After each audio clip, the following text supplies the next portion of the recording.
All right, greetings and salutations, everyone. My name is Andrew Kirchhoff, and welcome to my YouTube channel. Today, we are live streaming here on Monday night after this very exciting game between the Kansas City Chiefs and, of course, the Las Vegas Raiders. I don't know why they decided to go ahead and go for two. I don't get it. Maybe they get the coin toss, maybe they go down the field and score, but either way, for the next hour plus, we're going to be here answering questions in regards to Week 6 waiver wires. Of course, for those of you who are asking questions in perhaps, who do I start in Week 6 at the running back, wide receiver, flex positions, etc. Again, I haven't even begun doing research on the matter, but of course, we can get you set up in regards to your waiver wire, some trade questions, all of the above. I've gone ahead and changed up a little bit of the, the feng shui of the live stream, I'd have to say. We've kind of moved some stuff around here. Of course, we have the live stream chat right next to me, which I'll be answering questions on.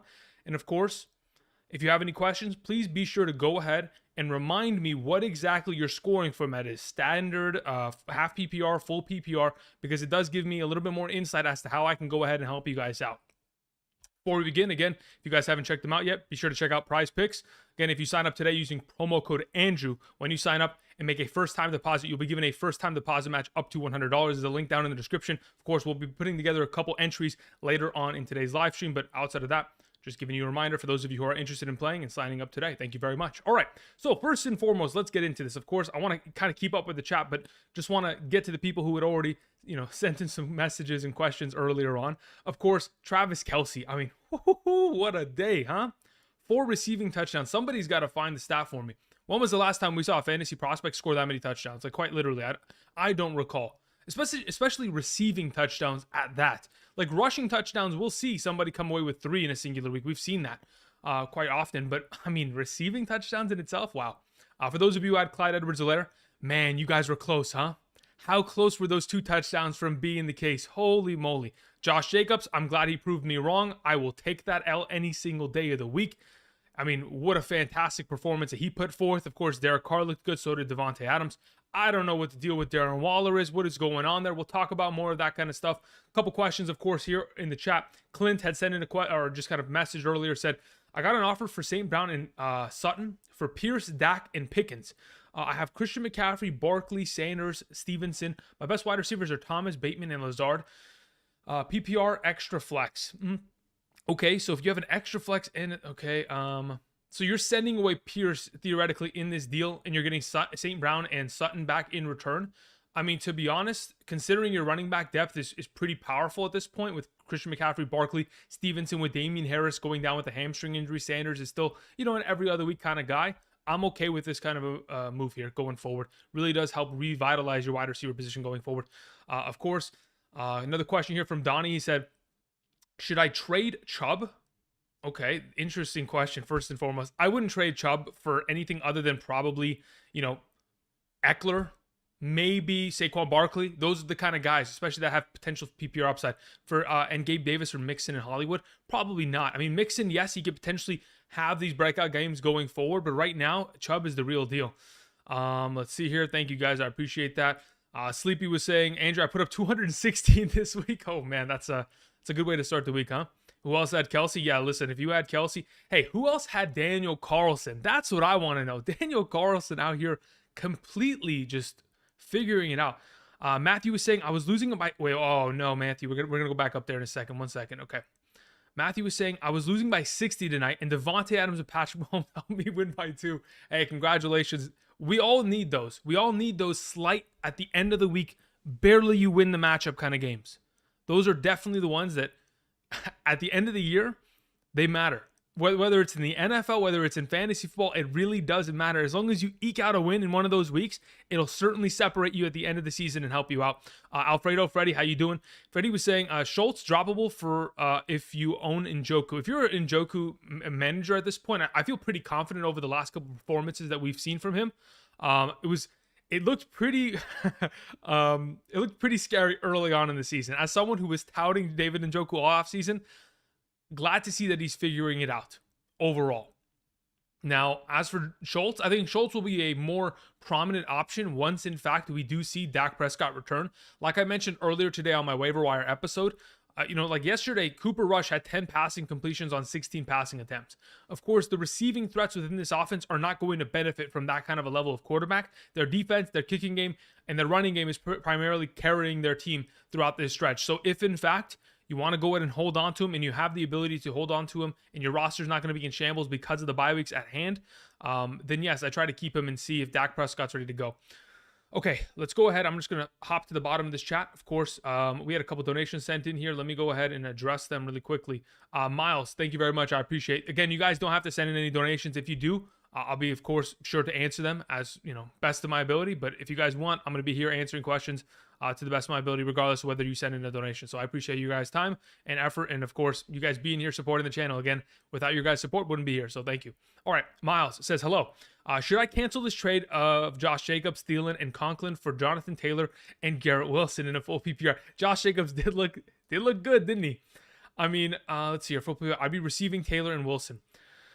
Okay, depends what your tight end situation looks like. I don't think Conklin is going to be as good as we probably anticipated. I'm hoping that he will be, but the passing game for this Jets offense is certainly nothing of the sorts that we kind of, I guess, mirrored it to in regards to when Joe Flacco was quarterback. So Conklin's not really of value. Thielen's not really, consistent at this current moment in time, even in yardage and receptions. Garrett Wilson is not very consistent either. So this is purely a one-to-one trade, in my opinion. Do you prefer Josh Jacobs or do you prefer Jonathan Taylor? Because I believe, Miles, you most likely have prospects better on your team than the secondary pieces within this trade. The secondary pieces are just fluffing it up.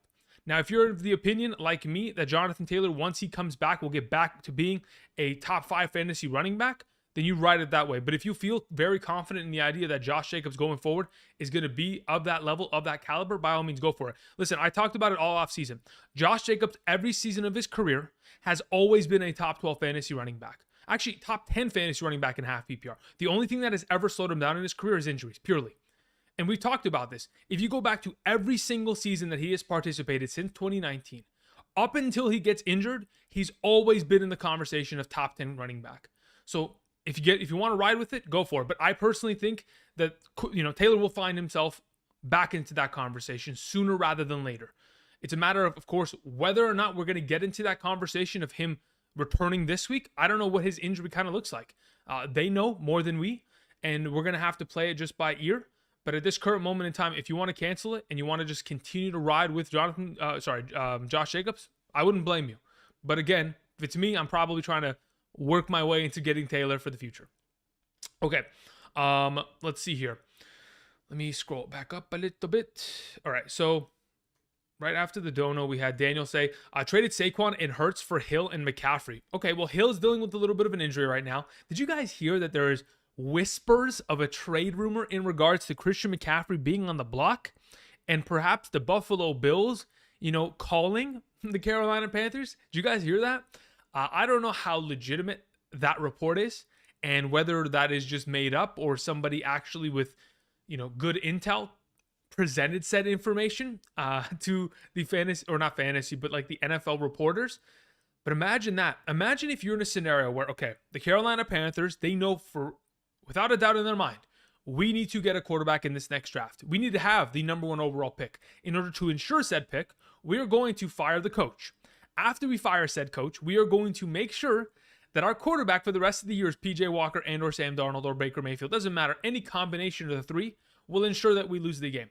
But in order to make sure that we continue to lose regardless, let's get rid of all of our good players. Let's trade McCaffrey. Let's trade DJ Moore. Let's trade anybody else. Honestly, I wouldn't be surprised if this took place. Now, that being said, McCaffrey's got a pretty hefty contract. I don't know if they're going to be able to afford it. They got a lot of running backs in that backfield already. Singletary, James Cook. They have Jack Moss. They're going to have to move some guys' contracts around if they want to make a deal like that. But hey, if they're looking for the Super Bowl, maybe that's something that we can go for. That all being said, either way, the whole point was kind of talking about your trade. McCaffrey for Saquon. Again, with PJ Walker at quarterback, it doesn't bother me. If anything, that probably leans into more passing towards Christian McCaffrey going forward. As for Jalen Hurts for Tyreek Hill, again, if you're in need of a wide receiver, as long as he's healthy, it's fine. I just don't know exactly what his status is. I don't know what the quarterbacks look like on his team. Of course, we're assuming that Teddy Bridgewater is going to be the guy going forward, and I don't know who you're replacing Jalen Hurts for. So there's a lot of unknowns in this context. Let's see here. 10-team PPR. Should I trade Mike Williams and Evans, Miles Sanders, and what is that? Tony Pollard? For Fournette, Michael Pittman, and Curtis Samuel. Mike Williams, Evans, and Miles Sanders for Tony Pollard and Tony. So it's a 4-for-3 trade. Interesting. Let me just kind of get my bearings here in regards to what the heck we're looking at. Pittman. Okay. I mean, this is what I would say. If you have the ability to go ahead, I'm thinking about this trade actually, and I'm thinking it's in a 10-team league. Which side would I rather have? Quite frankly, I'm almost leaning towards the idea of just keeping Mike Williams and Mike Evans. Now, I don't know what your running backs look like. If your running backs are in a tough situation, sure, you can go ahead and make this trade, but you're also going to have to go pick up Rachaad White because Leonard Fournette, you never know with him. You know what I mean? But otherwise, I'm thinking I might want to just keep these wide receivers on my team going forward in comparison to what Michael Pittman. I don't know if Curtis Samuel is going to be that guy going forward consistently enough. Michael Pittman certainly hasn't been consistent since week 1. These guys, though, on the other hand, Mike Evans, Mike Williams, we've seen them be top 12 guys in the past. Someone dropped Raheem Mostert in my league. How much fab? Ooh, honestly, how much fab do you have remaining, Manuel? I mean, that's the question, Manuel. If in fact you have, let's say, 100 fab total, you have 80 remaining, I would be willing to drop a pretty penny on him. Like legitimately upwards of 25, 30. Like I'm at the point now with Chase Edmonds, he's the third string back. Myles Gaskin is getting more touches in this backfield. I am of the opinion that Chase Edmonds is droppable. That's what we've gotten at this point. And Raheem Mostert, hey, he looks good. So if you're in need of a running back, I'm willing to drop a pretty penny for it. Exactly at like 20% of your total fab range, I'll empty the clip and I'll go for him. Okay, let me scroll down here. What do I do with Najee? That's the first thing that I saw. All right, listen, here's the thing about Najee Harris. At this point, we can't do anything. You have to hope and wait until he has a really good week, and then you got to trade him. Because at this point, the upcoming schedule, Tampa Bay, horrible for running backs. Miami, just the same, unless, of course, you're Breece Hall and or Michael Carter. And then, of course, the Miami Dolphins quarterback at the time is a 7th string, rookie that likes to run the ball a bunch. But at this point, and then, of course, they have Philadelphia after that. At this moment, I'm leaning in the direction where you have to wait until he has a pretty good weekend and you got to move him. That is my opinion. Let me go ahead. Let me see. There was somebody else that sent in a couple donations. Let me go ahead and address some of these donations that were sent in. I appreciate you guys sending those in. Okay, so first and foremost, Kevin Effect sent in the first donation of the day. I appreciate you starting off with that. Kevin says, I lost by 1 in 2 different PPR leagues. I needed Waller to just get 1 reception. Dude, I don't even know what happened. I mean, Waller just, woo. And then you also needed Devontae Adams to get 15 yards. Fantasy gods hate me. Hey, listen, it happens to all of us. I can tell you, there have been multiple occasions already this year. I mean, I play in a lot of leagues, but there have been multiple occasions already this year where I've lost by 1 point. And yes, it bothers me, but it is what it is. It's a marathon. Moving on, Miles, thank you very much. We did that. Donnie Bravo had said, talking about that trade, Chubb and Gabe Davis for Saquon and Pittman. At that point, yes, I'm willing to go ahead and jump ship and go towards Saquon and Pittman. Because Saquon, I mean, woo, baby. The receiving upside there, touchdown upside is just as high. The offense looks fantastic. The team is winning games, and they're in positive game scripts going forward. So, yeah, I'm fine with that. Kyle Christensen sends in a donation. Thank you very much, Kyle. I appreciate that. Says trade Amari Cooper, Kenneth Walker III, and Garrett Wilson for Debo, Juju, and Christian Watson. No, I would keep Amari Cooper, I would keep Kenneth Walker, and I would keep Garrett Wilson rest of the season. Thank you. FF sends in a question, says non-PPR tight end issues. Okay, let's see here. Let me see what your tight end issues are real quick before we roll through this. Okay, so your tight end issues are you have Schultz and you have Logan Thomas. Drop Logan Thomas because tight end, okay, waiver. Is there anybody to pick up off the waiver in exchange for him? I mean, listen, unless you're going ahead and getting Hayden Hurst from the guys that I talked about earlier today, I'm not 100% confident on what is available. Do you know what I mean? So at this point, we're probably sitting in a position where we're just going to go ahead and wait. Let me actually see what the heck I just did there. Okay, there we go. I almost messed up this whole thing. The graphic on the screen. Okay. And then you were saying my other team has Waller. What should I do? Drop for Juju Smith? Dude, Waller, he's going to be out for some sort of time, right? He's dealing with a hamstring injury. That's no joke. He was already dealing with a hamstring injury prior to the season beginning. Obviously, that didn't, bother him early in the season, but it's now re-aggravated itself. Maybe it's the other leg. We're going to have to figure that out. As of right now, I think Schultz, when Dak Prescott comes back, is fine. Outside of that, in some of these leagues, if you have to go ahead and pick up Taysom Hill and play him, under the indication or the hope that he maybe goes ahead and gets a couple rushing attempts and scores a touchdown, by all means, go for it. But yeah, you're in a pretty tough situation because the two prospects that you have, Waller and Schultz, they're good players. They're just not healthy enough right now, and the pieces around them aren't healthy enough, specifically in the case of Schultz, to help you out. The final donations that were sent in, Julian Barnes, thank you very much, says Hollywood and Kenneth Walker for A.J. Brown, full PPR. Hollywood and Kenneth Walker for A.J. Brown. Honestly, I don't know what the rest of your team looks like. I would like to keep Kenneth Walker and Hollywood Brown at that point. And that's just my kind of preference going forward. Playboy Ninja sent in a question. Said, my team is loaded. I have Patrick Mahomes. I have Pierce. I have Chubb. I have Davis. I have Jefferson, Higbee, Damian Harris. I have Daniel Carlson. Hopkins is okay. And DeAndre Hopkins is chilling on the bench. But should I trade for Davis? Because I have Hopkins. But should I trade Davis because I have Hopkins? Oh, as in trade Gabriel Davis? You can if you want to. I mean, look, here's the thing. Going forward, right, you have Gabriel Davis, you have Justin Jefferson. Outside of those two guys that you mentioned, you only mentioned DeAndre Hopkins as your next best wide receiver option. So if it's my team and I'm thinking we have bye weeks coming up and we have 10 more weeks in the season until we're really in that mix of the fantasy playoffs, because we got to remember, playoffs for fantasy football is weeks 15, 16, and 17. So we got 10 weeks for between now and then. If you're going ahead and sending away Gabriel Davis, you better be bringing back another wide receiver option on this team, because you're definitely going to need him for the bye weeks and the potential injuries that are ahead that you want to go ahead and have enough depth for to be able to mitigate and make some, successful weeks out of weeks that typically wouldn't find much success because of injuries that have taken place. Justin sends in a question, says, the Cookie Monster has let me down this year. Oh, goodness gracious. What do you think I can trade Cooks for? I might have to package somebody with him. Dude, trading Brandon Cooks might be difficult right now, mainly because Brandon Cooks is in a position where he's not getting enough opportunity, and even with those opportunities, not enough is being done with him. So at this point, I'm thinking to myself, you probably wait, see if he has another big week in the upcoming contest. Obviously, he's going on a bye week here, so you might not be able to move him right now. You're going to probably have to wait until he returns, and then once he returns, you can move him. All right, Jack Darjean says, drop Rashad White or Mike Boone for Eno Benjamin. If you have James Conner, I would say okay. Outside of that, I would probably much rather have Rashad White rest of season, because I don't really think the situation with James Conner is serious enough to where I'm dropping, rest of season guys, unless I'm in desperate need to make that switch and have Eno Benjamin be a starter in this given week. Thank you.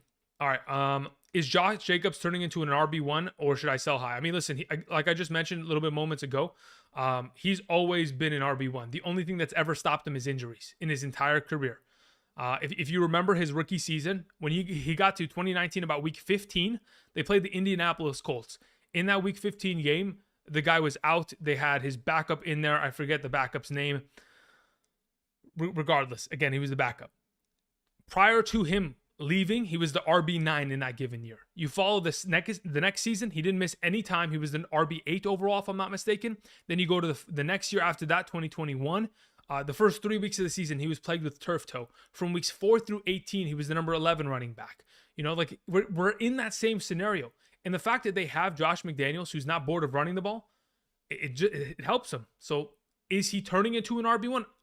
Yes, he's definitely solidified himself as an RB1 going forward. Do you want to sell him high? Sure, you can sell him high, but there's not much out there that you can go after outside of the known commodities right now to go and trade him for. Unless you're going ahead and going after the big name guys, Chubbs, Derrick Henrys. I almost said Hunter Henry. Derrick Henry, McCaffrey's, Saquon's. Unless you're going after those names, Taylor's, there's not really much else on the board available, Eckler's, that you want to go after. I have Stevenson, Chubb, Madison, Cook. Should I sell Pierce for a tight end? I guess you could, but I mean, man, Pierce has been so damn good this year. If you want, you can go ahead. But if you're selling Pierce, you better be getting Mark Andrews back. Purely. You're not going to probably be able to get Travis Kelce, but you better be getting Mark Andrews back because I don't think there is another tight end in fantasy football besides those top two guys that I'm willing to give away Dameon Pierce for, purely. Because he's far too valuable to be giving up for a George Kittle or a Dallas Goedert who are yes, Dallas Goedert has been consistent, but he's not enough fantasy points to justify that trade. Revelation says, you might be able to package Najee Harris with another player and send him for a team that needs running back depth. Yeah, but look, once they figure out and they look at Najee Harris's production, and they're like, oh, so this is why he's trading him to me. And they kind of like realize what exactly Najee Harris has been dealing with and look at his upcoming schedule. If they're any sort of fantasy player that is experienced, they'll know not to make that trade. That's why I'm saying you have to wait until he has a bounce back performance to then sell him like, hey, look, the offense looks good now. And then you can kind of like string together, a couple, oh, look, he got 20 touches. Hey, look, played a lot of snaps. Kenny Pickett looked good. This offense is going in the, you know what I mean? You got to be a salesman in that regard. Should I trade Curtis Samuel for Jeff Wilson Jr.? Yes. I mean, okay, Jeff Wilson Jr. is going off. So if you're going to go ahead and invest in the idea that he's going to be going off for another month here until we see Elijah Mitchell come back, sure, go for it. Curtis Samuel, again, he's really disappeared since the beginning of the season, and that is rough. And that's why I'm thinking known commodity at running back, I might as well have that on my team. Who are some of the guys I can trade for using Taysom Hill? If you're going to trade Taysom Hill, dude, that's tough. Look, here's the thing. When I think of trading Taysom Hill, I think I want to get rid of him as quickly as I possibly can. So if you can get rid of him and buy low on some candidates, like, I don't know, if somebody is really desperate at tight end in your league and they're willing to move away from, let me think, who had a terrible week this last weekend? Let me see here. Off the top of my head, if you can, I'm not even joking, if you can go get Chris Godwin, do it. I doubt you'll be able to, but if you can, please go ahead and do it. I'm also of the opinion that if you can go ahead and move him, try to get guys at the running back position specifically. Let me think here. I would even be willing to go ahead and trade him just to get Najee Harris, like legitimately. That's how much I don't believe in Taysom Hill. Sure, he looked great. Don't get me wrong. He looked fantastic. I just don't know what the team's going to look like in a couple weeks. Once Jameis is back, Jarvis Landry's back, and Michael Thomas is back. Olave is out of concussion protocol. What is his team? Josh Allen, Derrick Henry, Saquon, CeeDee Lamb, D-Hop, Pitts. Pitts is the biggest problem. Breece Hall looks fantastic. Jacobs is good. Williams is fantastic. Thinking of trading Mike Williams and Josh Jacobs for a wide receiver one, what do you think? No, I'd keep what you have. Depth is king in fantasy football. Yes, having a stud starting lineup is fantastic, but in order to get to the end, you got to have depth going forward, guys. You have to have that. James Robinson. Hey, listen, here's the thing about James Robinson average, Dan. As much as we believe in him, you know what? You could technically try to buy him low right now. You could, technically. I don't know if it'll happen. If it's me, I'm not trading away James Robinson. That's the tough time that I have. When you guys ask, hey, Andrew, who should I trade this guy for? In my mind, I think, dude, who the heck would want him? Right? Because in my mind, I'm thinking I would never go out of my way to acquire said player at this current juncture. You know what I mean? So I'm thinking here, probably we're in a position where it's tough to just trade these guys, especially in my mind. Alex says Dallas Goedert for Dameon Pierce. Are you trading away Dallas Goedert? You're getting Dameon Pierce? I'm okay with that. Again, Dameon Pierce has been really good. You guys seen some of those runs this guy makes. Whew. What do you guys think about Khalil Shakir versus Isaiah McKenzie? They could end up splitting. There's always a chance of that. My assumption is that Isaiah McKenzie is going to be the primary within that offense. And of course, if in fact he is, he'll see a lot of utilization out of the slot position because that team, from the last couple of years, have shown a history of wanting to utilize the slot position, whether it has been or mainly predominantly with Cole Beasley getting all those targets over the last couple of years. Jack Turner says, just lost my game because Higgins didn't play. Dude, that's rough. All I needed was 1.2 points from him. Why did they say he was going to play? I think the main reason why they said that is because they're sitting in a position where they wanted to sell to the other side. They wanted to sell to the Baltimore Ravens like, hey, you guys better be worried because T. Higgins is playing. So they kind of like set up their entire defense for the whole week. Like, all right, if Higgins is on this side of the field, we're going to shift. We're going to bracket him over there in this form. You know what I mean? Like, if you don't have to worry about, that kind of stuff prior to the week, you can just completely focus in on stopping every other option. But the fact that there was that looming threat, they pretty much presented it as a distraction. Show. Taysom Hill equals joke, trade him now. Yeah, I agree. I'm 100% for it. If trade Samuel for Tevin Coleman, you don't need Tevin Coleman. Tevin Coleman's not going to last very long. Yeah, he's not going to last very long. All right, let me scroll back up. Coleman equals vulture. Yes, he did. Why a suspension coming for Adams? Adams is getting a suspension? It's the first I'm hearing of it. Kamara is a sell or a keep? At this point, I think he's a keep. Again, the fact that Kamara played as well as he did, got as much utilization through the air as he did, and he didn't find the end zone, again, it's super unlucky. I know it's happened multiple times this year, week 1, and just, of course, this last week 5. But I think going forward, we're going to have to worry about that a little bit less with this offense. All right, a couple more donations were sent in. Just want to address them real quick. Fadesky says, I was offered Chase Edmonds and Jamar Chase or Singletary. Okay, so it's Singletary or Edmonds in that regard. So Jamar Chase and Singletary because we don't want Edmonds. For Devonta Smith, J.K. Dobbins, Kenneth Walker. Paying too much, question mark? I think you might be because so you're a 12-team league. You're 2-3 right now. You have Burrow, Sutton, you have Devonta Smith, you have Swift, okay? You have Jacobs, you have Kelsey, you have J.K. Dobbins, you have Dillon, you have Walker, Myers, Robin. Okay, so here's my thought process right now, okay, Flansky? So yes, getting Jamar Chase is fantastic, right? But giving up 2 starting running backs at that caliber, J.K. Dobbins and Kenneth Walker, I know J.K. Dobbins is coming off of a pretty underwhelming week, but I think going forward, considering you have the running backs you do, one of those 2 guys is always going to have to be in your flex position. Now, you can go ahead and, pick up Singletary off this trade and maybe going forward kind of hope on that, but it's tough. At this point, I think it is a pretty penny to pay. The only thing that I'm thinking that may sway me in the direction of maybe wanting to go for Chase is because of due to the fact that Jamar Chase is probably going to be alone in terms of there's not going to be a T. Higgins for the next couple weeks here in the lineup. You guys remember last year what Jamar Chase did without T. Higgins in the lineup. We could see very similar numbers where we're getting a lot of games where he's going for 20 plus fantasy points because there's so much more opportunities, available for him. But then again, every defense is double covering him to the absolute max every single week, which is tough. So at this point, I think it's a pretty penny. I'd probably just keep what you have going forward. Ramirez says, I traded away Aaron Jones for Devontae back after Aaron Jones went for 30 points in week 2. Hesitant at first, but seems like it was a great trade in a PPR league. Thoughts? I think it was a fantastic trade. Again, if you remember, well, maybe you don't, but if you remember in the offseason, for those of you who had my overall rankings via, Patreon or any of that extent this offseason, Devontae Adams was relatively high in a half PPR and especially in a full PPR.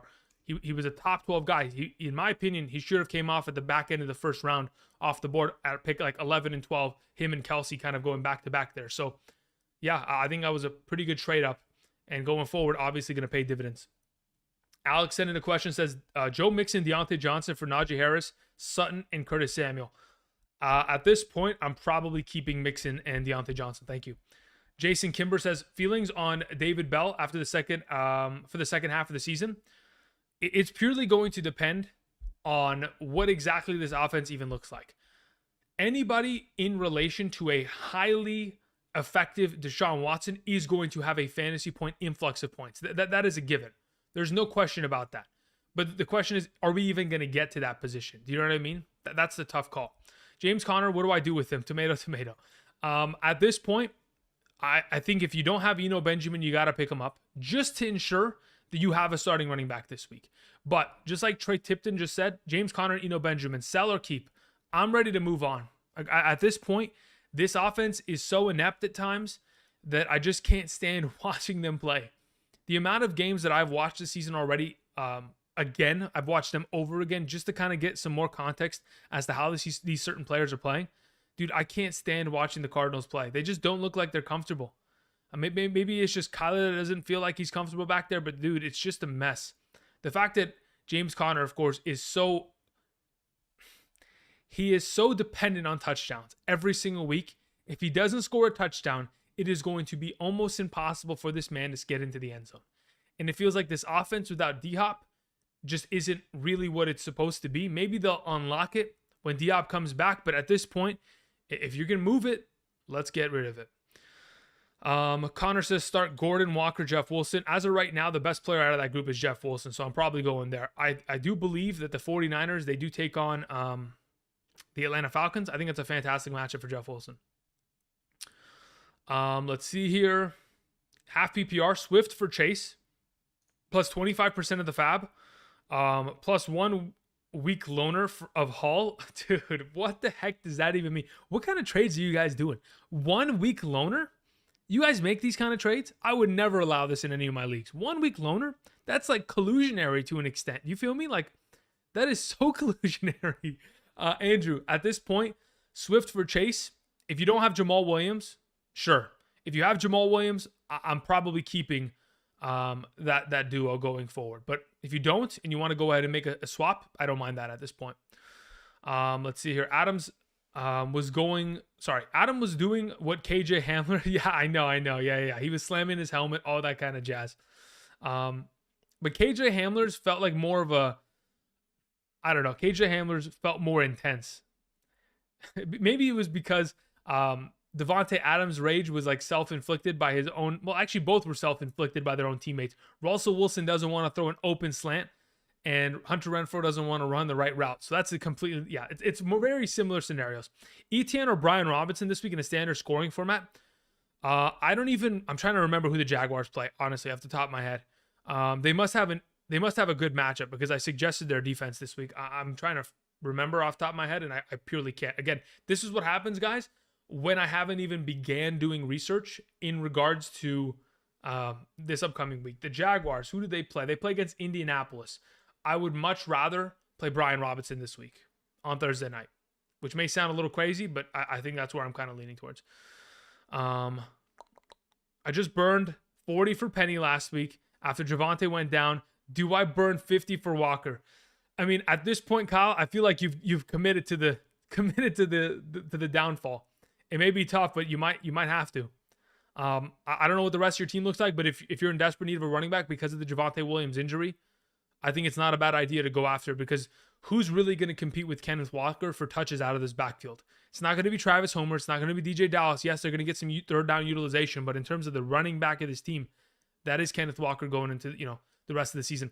The Army Collectible says was down 30 and ended up winning by 50 thanks to Kelsey Jacobs and dude. I mean, what a day, huh? What an absolute day. You never count yourself out, especially on Monday nights. Monday night games always are better than Thursday night games. You guys know this. If there's always a consideration of, hey, I have two players that are very similar in terms of value, would I rather play the Thursday night guy or the Monday night guy? Always play the Monday night guy, because they have that much more time to rest and prepare for said game. And it always seems to, in my opinion, I don't have any like actual evidence statistically, but in terms of anecdotal evidence, in my experience, I felt like that's always been the case. Okay, who do I drop to pick up Kenneth Walker in a PPR? All right, good question, Aaron. Let's see here. Damian Harris, Etienne, Mostert, Jeff Wilson, Garrett Wilson. Oof. Dude, that is tough. I think purely the guy that I'm dropping, assuming, okay, you might be able to put Damian Harris immediately into your injured reserve. I don't know. If he's not, you probably have to drop Garrett Wilson. And that hurts me to say, because I would like to drop Etienne. But what if Etienne having a better week than James Robinson this last week isn't a fluke? Maybe that continues to happen. I don't want to drop a guy that could very easily be the starting running back of his team, which we know that starting running back has a lot of value in fantasy football. We've already seen it over the last 3-4 years now. The Jacksonville Jaguars running backs can get the job done and score points regardless of how bad their team is. So at this moment in time, I'm sitting in the direction of probably dropping Garrett Wilson, which is tough, but I like hoarding running back talent and potentially moving them via trade, because that's what really kind of forces people to make moves. If you've got running back talent and they need it, they're willing to give up a lot on their teams for it. I have Adams, Waddle, St. Brown, and Higgins. but I've been decimated by injuries at running back. Who do I trade for a new running back? If I'm trading one of these potential prospects, I'm probably looking to. Wow, that's kind of tough. Here's the thing: Higgins, for some reason, can't stay healthy, which is really being a problem. If you can move him, I don't mind that at this point. Because week 1 gets injured. He comes back week 2, he's fine. Week 3 gets injured. Then he comes back week 5, then he gets injured. Like he's every other week there's a problem with him. And hey, it's the nature of the sport. I get it. But at this point, if I'm looking at these potential prospects and I'm trying to move one, I'd probably try to move Higgins at this point. Based on like rest of season rankings, that's probably where I would kind of go with. Of course, this is under the assumption that Tua returns and he's going to elevate Waddle back to where he typically was early in the season. At this point, rest of season rankings, I'd probably try to move Higgins there. Do I sell high on Dalvin Cook? He only played 57% of the snaps. You know what, Jason? I'm of the other opinion. You know, the fact that he's playing less snaps and being just as efficient fantasy-wise is perfectly fine. Greek God, thank you very much for your opinion. Nobody asked. You feel me? Quite literally nobody asked. Anyway, in terms of what do we have? Okay, what was the question again? I'm trying to scroll back up. Greek God was spamming, huh? Greek God, dude. Hey, listen, you deserve your opinion, but in this channel, there is no opinions like such, especially when you're spamming, dude. All right. Anyway, in terms of what we were talking about, let me go ahead. Where the heck did I scroll that far down? Dude, it scrolled that far down. Somewhere here, right? We talked about dropping or moving away from Higgins. Where the heck did the question go? I've completely lost it. All right, I completely lost it. We're moving on. My bad. If somebody has the question we were even talking about, let me know. Because at this point, my brain's fried. Okay, a couple more messages that were sent in. Let me go ahead and address them real quick. What do we have here? Okie dokie. So, Jason Kimber was asking about David Bell. At this point, I don't think it's worth a pickup unless you're playing in a deeper keeper league. If you have 20 bench spots, something of that extent, quite literally. So maybe you can keep an eye on him, but until then, it's not something that I'm going out of my way to pick up and put him on my bench. Playboy Ninja had said, do you think Deshaun Watson is going to be good? I have no clue. My assumption is that he should be, based on the fact that we've seen him be good in his career. But again, he hasn't played football in quite some time. So we're sitting in a scenario where, yeah, maybe we should go ahead and maybe pivot away from that and just be okay. Julian, I'll get to it in a moment. Don't worry. I'm catching up.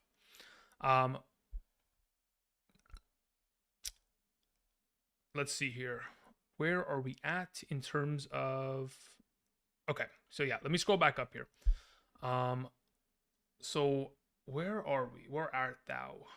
All right, so I'm going to do this really quickly, guys, if you don't mind. Okay, so Julian, you had sent in a couple questions. The first one you had sent, I'd rather keep Hollywood and Kenneth Walker. The second one that you sent in regards to Drake London and Mostert for Swift rest of the season, I'm okay going for Swift there. I'm okay with that. Give me Swift rest of the season there. We had done Fainsky's question. We had done Ramirez's question, of course. Alex, we did. Yep, Playboy Ninja. Yeah, Deshaun Watson, again, it is another one of these like David Bell questions.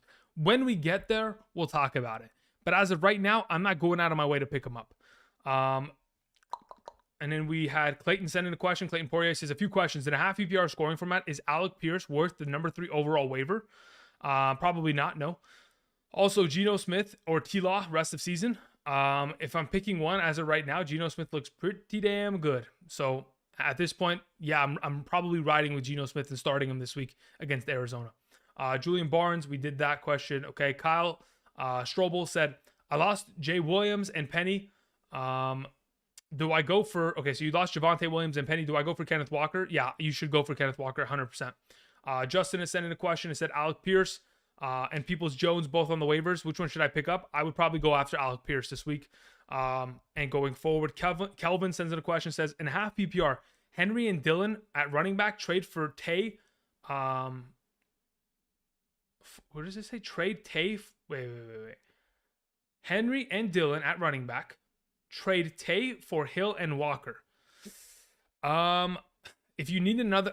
Dude, I don't know if we're going to see enough value immediately out of Kenneth Walker to justify that kind of a move, because Kenneth Walker is not going to be a third down back. This team has very rarely targeted their running backs, at a pretty consistent rate. That is my biggest concern. So at this point, we're probably sitting in a scenario where we'll just go ahead, we'll wait, keep Devontae Adams, and let's see how the rest goes. Is Jacoby Myers going to be a top 25 wide receiver rest of the season? In a full PPR, yes, mainly because he is a receiving threat and a slot wide receiver. If you had said anything about half PPR, I'd probably say top 36 probably, because that's where he kind of landed at the end of last season. Why does Russell Wilson suck? He's lost me so many weeks. I'm in the same boat, dude. Why does he suck? I have no clue.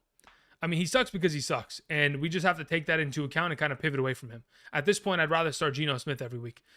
Judy, Amari Cooper, Davis, pick 2 PPR. For this week, I have no clue. We'll talk about that later in the week.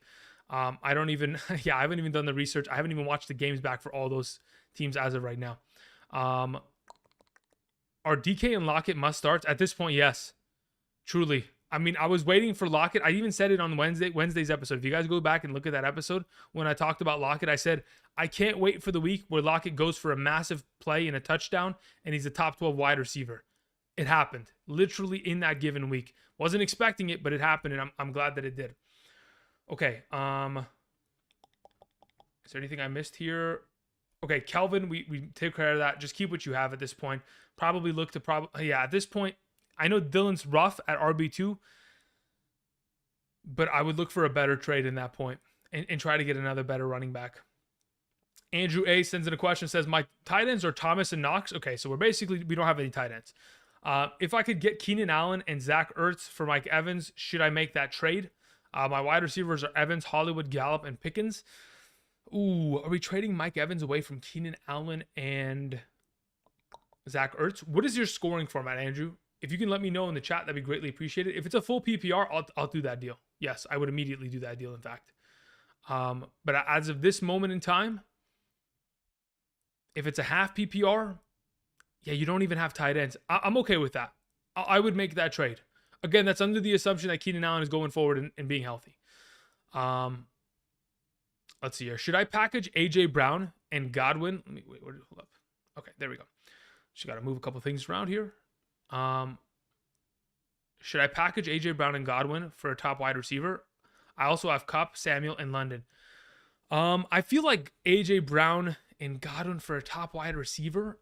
At this point, I feel way more comfortable just packaging Samuel and London and going ahead and trying to get another receiver rather than AJ Brown and Godwin. But hey, if you can go ahead and move AJ Brown and Godwin and go get, there's no way you're getting Justin Jefferson. I'll tell you that much.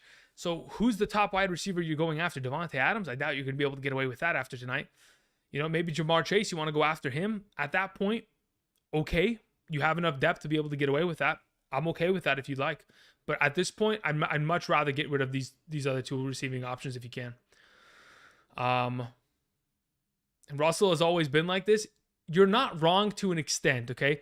I do remember clearly that over the last, how many seasons has it been for Russell Wilson? Yes, he's been consistent in the idea of getting 30-plus passing touchdowns, but he's also been highly inconsistent in the idea that for some reason, this man will disappear for a handful of games within a year. Like if you go back to, I think, the 2020 season, the first 8 games of the season, he was like a top 3 quarterback, and then the rest of the year was completely a wash. Sometimes he just doesn't show up, and it's tough, but you're not wrong that he's always been like this. Can you rank the top 5 wide receivers in general for this week? The top 5 wide receivers in general for this week? Wait, waivers, dude. I'm completely torched. Okay, top 5 waivers for this week. First and foremost, it is Kenneth Walker. Number 2, do I even want? Okay, if Brian Robinson is still there, sure, but I don't know if he's available. So Kenneth Walker, Brian Robinson, because I always love to have running back depth. Because again, for those of you who don't have depth, you know how painful it is. Then we go to Jacoby Myers. Then we go to George Pickens. And then I think the number 5 option is probably Isaiah McKenzie rest of the way. It's either Isaiah McKenzie or, for rest of season purposes, Hayden Hurst. But yeah, at that point, Those are probably the favorites at this moment. How valuable is Kenneth Walker? I would say he's just as valuable as Rashad Penny was prior to him getting injured. So if we were to put that in a numeric value, he's probably a low-end RB2 with upside. Like a guy that could probably finish every week between ranks, 20 through 30. And if he scores that touchdown, could be a top 15 guy within a given week very easily. Obviously, the lack of receiving threats, or not lack of receiving threats, lack of receiving opportunity within that backfield definitely does diminish his overall upside, which makes it tough to value him as a higher level guy. Now, it could change. Maybe they start throwing him the ball. We didn't see him do a lot of that in college at Michigan State. In fact, in Michigan State, he was kind of a liability in terms of pass blocking, which was one of his biggest faults. Hopefully, they've gone ahead and taught him, but I think on third downs, he's probably coming off the field going forward. Trade Chase for Kelsey. I don't mind that. That's okay. I'm okay with that. Drop Henderson for Alec Pierce. Standard scoring. Yes, I'm okay with that. Look, someone had asked earlier, should Allen Robinson be dropped? Yes. Can Darrell Henderson be dropped? Yes. I have Alvin Kamara, Mixon, Gordon, Rachaad White, and Kareem Hunt. Do I still make a bid for Kenneth Walker? Yes, you should. Listen, I don't think you can ever have too many running backs. I am legitimately of that opinion. If I have 6 functioning running backs on my team, it gives me a distinct advantage rest of the way, because you know that the nature of the beast at the running back position will always entail injuries, always.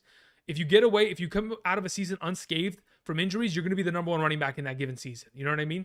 So if you can go ahead, make a bid for Kenneth Walker and bring him onto the team, Bix, you're in a good spot there. I'm 4-1. My running backs are Najee Harris, Jeff Wilson Jr., and James Robinson, and Antonio Gibson. I don't know what to do with my running back situation. So as of right now, assuming that James Robinson figures it out, you have 2 stable running backs at the moment, right? You have James Robinson and Jeff Wilson Jr. Antonio Gibson's on his way out, could potentially be droppable in the coming weeks. Najee Harris is a guy that maybe can fall into the end zone and be a 10-point fantasy play. But outside of that, you're in a pretty rough situation. If you've got running backs that you can go ahead and pick up off waivers, you're in a good spot. If you can go ahead and trade for Elijah Mitchell right now, so if in fact, when he comes back, you don't lose the value from Jeff Wilson, I think these are good ideas to go ahead and potentially invest in, because you are a winning team right now. You can afford to lose some games, but ultimately these players, Antonio Gibson, Najee Harris, they're not going to be there for you in the upcoming weeks. So you're going to have to look for an alternative once in fact Jeff Wilson is gone. What do you think about firing McDaniels? I would not fire McDaniels. Listen, it's his first year. You know what's funny? I think that the job that Brian Daboll is doing with the New York Giants is going to get a couple coaches fired in the next couple weeks, because Brian Daboll showed up and is completely he's taking over. Like, the New York Giants are a winning football club right now. And that in itself is crazy to me.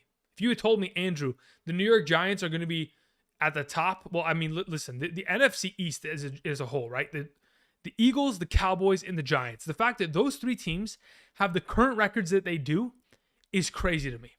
Now, the Eagles, I would have said, okay, I believe that one. But the other 2, especially after Dak went down, wouldn't have believed that.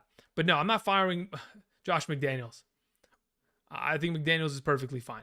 Obviously, he made a call. He felt confident about it, and hopefully he keeps that same energy in future games. It's just a matter of momentum.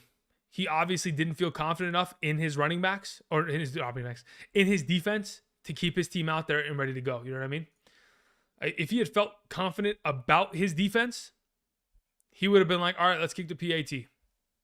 All right, Julian Barnes sent in another question. Thank you, Julian. I appreciate it. Kenneth Walker or Swift rest of the season? 100% Swift. Not even close, my man. Listen, unless Swift is going to be injured, and I don't know, for a longer period of time in which they've kind of gone ahead and designated, we're certainly in a position where we absolutely want to go ahead and get Swift in that scenario. Should I trade Deebo Samuel for Tyreek Hill? I guess you could. I think Deebo Samuel's got pretty consistent value. Does he have the ability to have high upside games? Absolutely. Will he be more valuable than Tyreek Hill rest of the way? Most likely not. It's just a matter of Tyreek Hill is going to be healthy himself and whether his quarterbacks are going to be efficient enough to help him get there. We have seen Deebo Samuel succeed with Jimmy Garoppolo. So I'm pretty confident in the level of play that he is producing at the moment. And I think he's definitely got more ahead of him to kind of contribute. But at this moment, we're probably in a spot where I could go 50-50 on it. If Tyreek Hill was healthy, I would take him, especially if Tua was active. It would be no question. I take Tyreek Hill rest of the year. But as of right now, considering there's a lot of question marks regarding that, I think to myself, maybe it's a bit of a risk. DJ Moore or Brandon Cooks? If this is a rest of season question, I'm probably leaning towards Brandon Cooks because the quarterback position for the Carolina Panthers is just not good enough.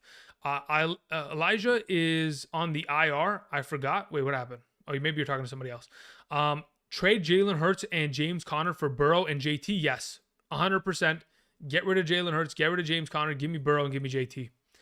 How can we turn Kittle into an asset? Oof, that's a good question. Maybe I should call Jimmy Garoppolo and ask him, hey, yo, can you throw the ball to George Kittle? Because that would certainly help us.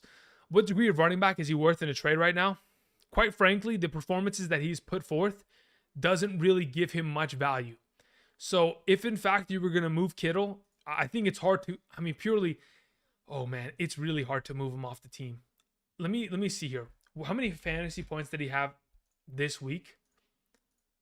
It must have been a pretty low number, huh? 5.2. Oof. And that's brutal and a half PPR. Targets are going up, but it's not enough to justify it. Oh man, how do we even trade him? Listen, if you're going to trade George Kittle for a running back, again, like I was mentioning earlier, go get me Najee Harris. Because I have more hope that Najee Harris can maybe bounce back than, George Kittle and having to wait for that, George Kittle bounce back. Now, don't get me wrong. George Kittle is going to bounce back. And when he does, he'll be a 10-point fantasy tight end. Will he be consistent? No, because not very many tight ends are consistent in fantasy football in a given season. So the matter is, can you go get another running back? Sure, let's go get one. Outside of, a guy like Najee Harris, who's played poorly, it's tough to go and make an investment move for Kittle right now because I don't know how many people are giving away actual prospects that they're utilizing on a weekly basis for said value. Do you think Chris Olave is going to be out for this upcoming week? There's a very good chance of it, yes. The concussion protocol that is kind of evolved in the last couple of days has certainly gotten into a position where a lot of guys, if they are given if they sustain a concussion, they're most likely going to miss that next week. So at this point, I would probably lean towards, yes, he's going to miss this upcoming week. Kittle and Mixon for Jones. I guess you could. I honestly prefer Mixon and Kittle rest of the season, quite frankly. Okay, there were a couple donations sent in. Let me go ahead and address these. Dale Derrick, thank you very much. Says, hey, Andrew, I'm in a full PPR, 3 and 2. We have Mahomes, we have Fournette, we have T. Higgins, we have Diggs, Mark Andrews, Waddle, Lazard. I have D-Hop, Isaiah McKenzie, Pollard, and Josh Reynolds. Should I trade Waddle and Higgins? Looking at your wide receiver depth, you kind of have... Wait, why would you trade away both of them? Should I trade away Waddle and Higgins? No, I wouldn't trade away both. At this point, yes, Diggs is your number one, and you need to maintain a number two, which I would say would be Waddle. So if you're going to move, T. Higgins at this point, move him. But understand that what you get back for him is going to have to probably be, looking at your running back depth, you don't have any, right? You have Fournette. That's the only guy that you mentioned outside of Pollard. You're going to have to go get a running back for him. You know what I mean? DJ Moore is washed. Unfortunately, no. His quarterbacks are washed. If you put DJ Moore on the Buffalo Bills, what do you think is going to happen? You know what I mean? You just have to put it in that perspective. Do you think Odell Beckham, do you think about adding Odell Beckham? What do you think about it? Let's see here, Andrew. At this point, probably not interested. Considering he currently has the NA designation, that means he doesn't go into my injured reserve spot. So the fact that I can't put him there, it's not something that I'm interested in going after right now. I was offered Aaron Jones and Tony Pollard for Swift and Deontay, half PPR. I currently have Swift, Connor, Edmonds, and J.D. McKissick. My wide receivers are Higgins and Deontay Johnson, Michael Thomas, and Ayuk. So you were offered Aaron Jones and Tony Pollard for Swift and Deontay Johnson. If you're trying to get out from underneath Swift, you don't have Jamal Williams, I'm okay with that trade. I do personally believe that Swift is going to be better than Aaron Jones rest of the way. As for Tony Pollard, again, he's relatively inconsistent. He doesn't really garner enough touches consistently in this offense to be a solidified starter every single week in the flex. So at this point, I'm probably leaning in the direction of going with Swift rest of the way. That, again, under the assumption that he's healthy. And Super Unknown says Swift is overrated. He's not overrated. You're totally mistaken. He is injury prone, right? That's what you meant to say. Now, I understand your frustration makes you type this, but we both know that he's injury prone. He's never played a full season in his career. Rookie season, missed 4 games late in the season. Of course, last year, missed 4 games at the end of the year. This year, probably going to miss 4 games. You know what I mean? Like, that's just how it is. Kenneth Walker or Breece Hall rest of the season? Breece Hall, 100%. I would love Kenneth Walker to be better than him, but probably won't happen. Breece Hall just looks like he's the real deal. On the ground, through the air, doesn't matter within that offense.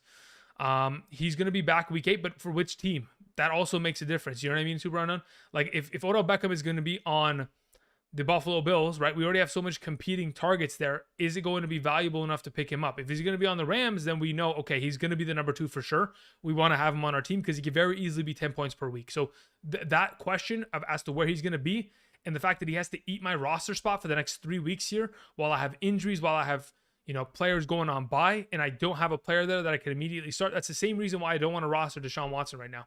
Should I trade Montgomery? No, I'd love Montgomery on my team. This is a team that absolutely has to run the ball to succeed. The fact that Montgomery came back from an injury and we saw, you know, Khalil Herbert disappear leads me to believe that this coaching staff already knows, hey, Montgomery's the guy. Whether he's, you know, he's hurt, yes, we're going to go with Khalil Herbert, but when he's healthy, he is the guy, and he is the only guy within this backfield.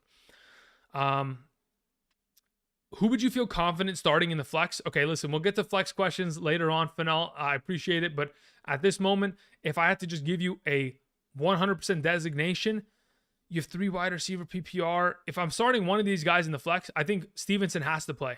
Absolutely has to play. There's going to be no Damian Williams most likely this week. Stevenson has to play. I mean, you guys know, if you remember last season, you go back to those games where Stevenson played without Damian Harris in the lineup. Bro, the guy was a 20-point fantasy monster. He had 18 points his last week and a half PPR, right? So something of that extent could be very similar. Add Jimmy G or Trevor Lawrence. I think it depends on the schedule upcoming here. I really do like the Atlanta Falcons matchup. Trevor Lawrence is okay. He doesn't run the ball as much as I would like him to in comparison to the way that he did last year. Obviously, they've kind of changed up the offense a bit. In that regard, they've improved his offensive line that doesn't force him to have to move too much out of this pocket. But if I'm adding one of these guys for the future, I think it depends on schedule. So as of right now, I probably just say, let's just roll with Jimmy G. And then we have AJ Dillon and Mostert and Goff for, okay, interesting, for Cousins and Melvin Gordon. Do I want to make this move? The quarterback positional upgrade from Goff to Cousins, I think, is pretty significant. And then if you're going to get Melvin Gordon for the rest of the year, yes. You know what? Honestly, at this point, I'm okay getting Cousins and Melvin Gordon because I trust Cousins way more than Goff. And quite frankly, AJ Dillon's a backup right now. And the only way that he ever sees more than he is currently getting is if Aaron Jones gets injured.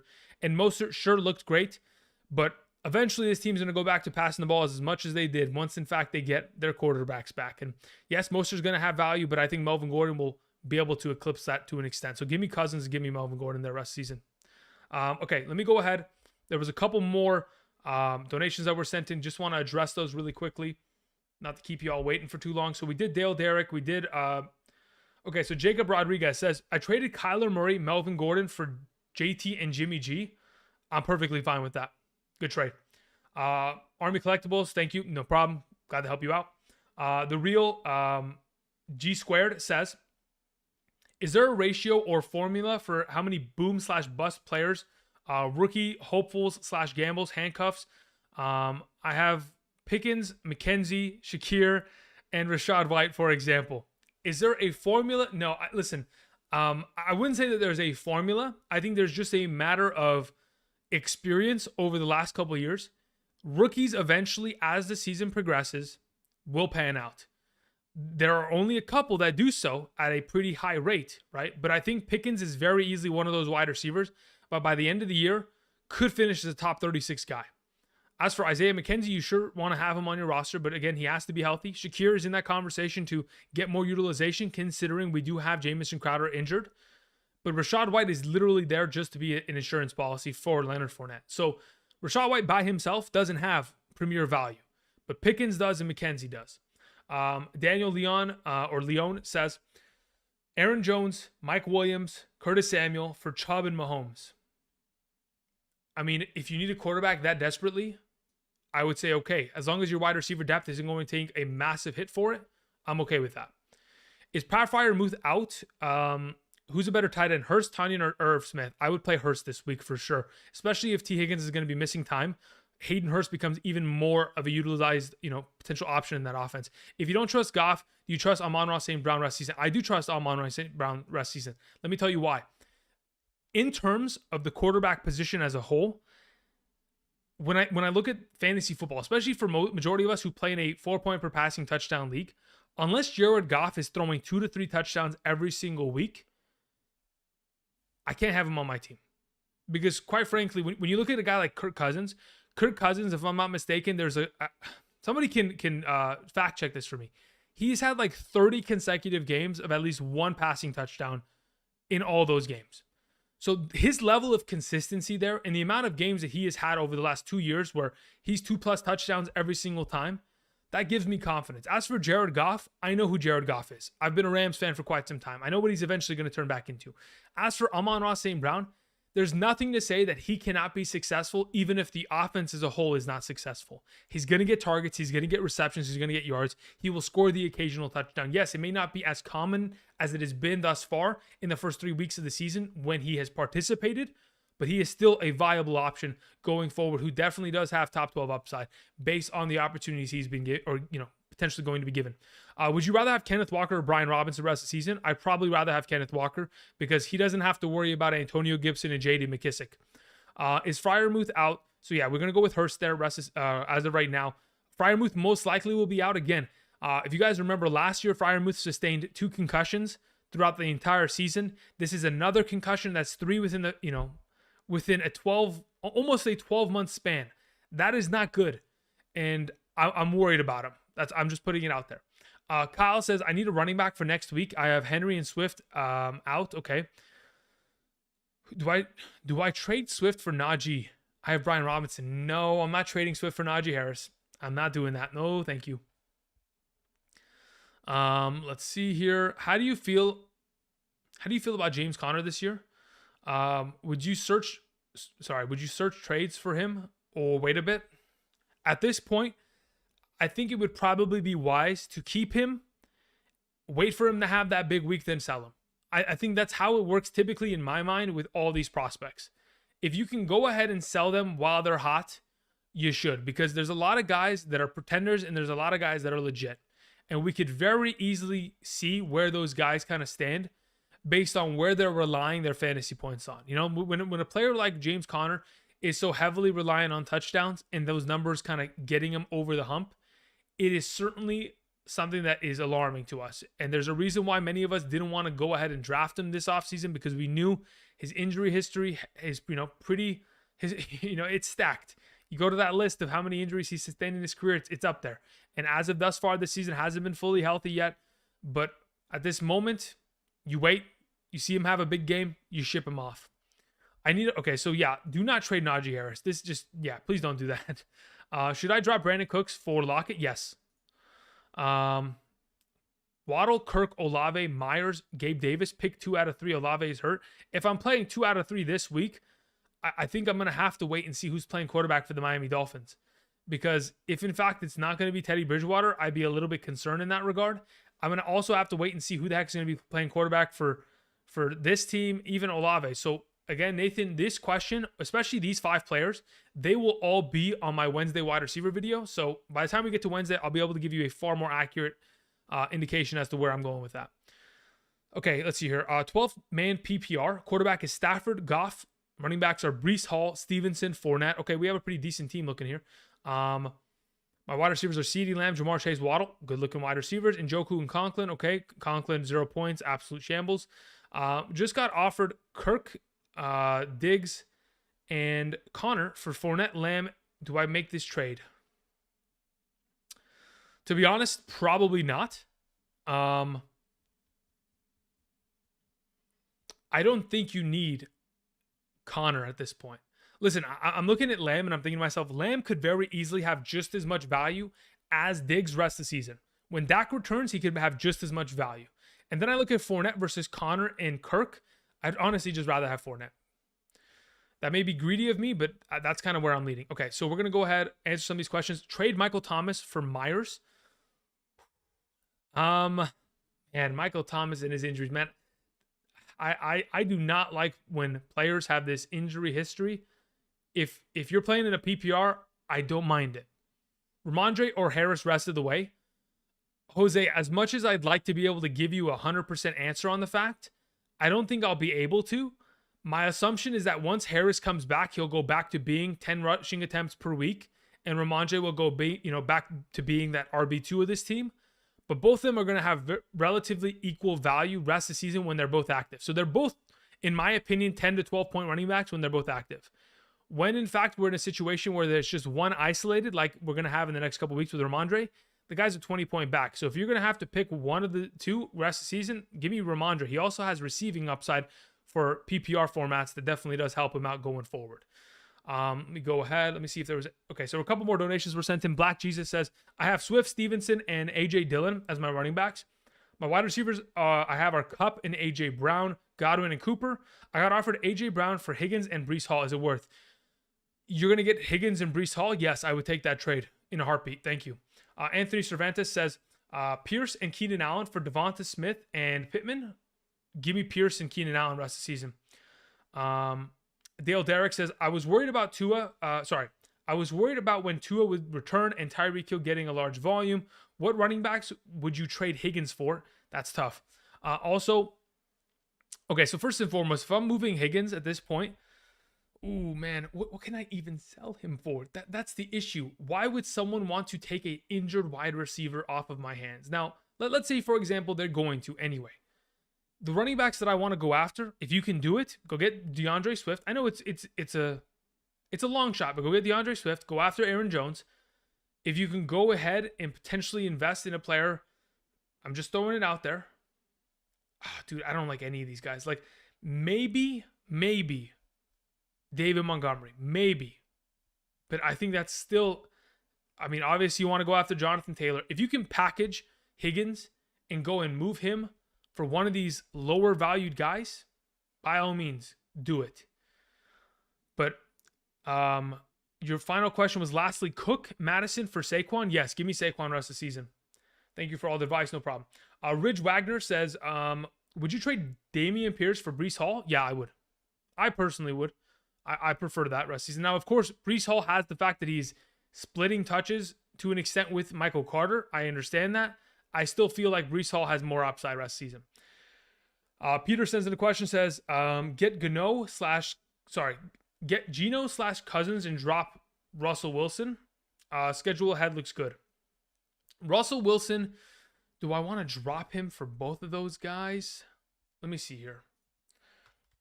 When I did my rest of season schedule video, rest of season strength of schedule last week, the Broncos have one of the easiest wide receiver and quarterback schedules rest of the way. So when I look at his schedule and I see Chargers, every single quarterback this year has at least scored one touchdown against them through the air. They play against the Jets the following week, the Jaguars the week after that, then the Titans, then the the Broncos schedule eases up so, Chargers, Jets, Jaguars, Titans, Raiders, Panthers. Those are very easy games. There should be a bounce back effect here. There should be. Now, if it happens, that'd be great. If it doesn't, we're going to say we weren't surprised. So at this point, keep Cousins, keep Russ. Let's keep it rolling that way. Clayton says, currently 4-1, half PPR. Trade Dalvin Cook for JT. Yeah, I would. I don't mind that. Anthony says, thoughts on Raheem Mostert and David Montgomery rest of the season? I'm probably a little bit more confident in the idea of David Montgomery, mainly because I know that team is a little bit more committed to running the ball, considering their offense isn't as pass heavy, because Justin Fields isn't asked to do as much. So I'm a little bit more confident in David Montgomery in that regard. Obviously, he was coming off of an injury, still found himself in the end zone, was relatively inefficient on the ground, but I think going into this Thursday night contest should be able to prove that he is still within that top 20 conversation at the running back position. I'm not sure if Raheem Mostert has kind of, gotten to that position in my eyes just yet.